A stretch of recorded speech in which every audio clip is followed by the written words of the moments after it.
সন্দেশখালীতে বিজেপির প্রতিনিধি দলকে ঢুকতে বাধা দিল পুলিশ। দলীয় সাংসদ লকেট চট্টোপাধ্যায়ের নেতৃত্বে যাওয়া সেই প্রতিনিধি দলকে সন্দেশখালী থেকে বেশ কিছুটা দূরে ভোজেরঘাট এলাকায় আটকে দেওয়া হলো।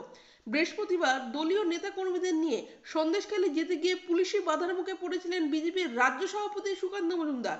পুলিশ পরে অবশ্য সুকান্তকে যেতে দেয়, কিন্তু সন্দেশখালী থানার সামনে বিজেপির নেতার অবস্থান বিক্ষোভের জেরে পরিস্থিতি আবারও অগ্নিগর্ভ হয়ে ওঠে। সুকান্তকে গ্রেপ্তারও করা হয়েছিল, কিন্তু পরে ব্যক্তিগত বন্ডে তাকে মুক্তি দেওয়া হয়। সেই ঘটনার পর শুক্রবার লকেটদের সন্দেশখালী যেতে বাধা দিল পুলিশ। লকেটের অভিযোগ, পরীক্ষার কারণ দেখে তাদের সন্দেশখালী যেতে দিচ্ছে না পুলিশ। দ্বীপ এলাকা থেকে অনেকটা দূরে ভোজেরঘাট এলাকাতেই তাদেরকে আটকে দেওয়া হলো। বাধার মুখে পড়ে পুলিশ আধিকারিকদের সঙ্গে বচসাতে জড়িয়ে পড়েছেন বিজেপি সাংসদ।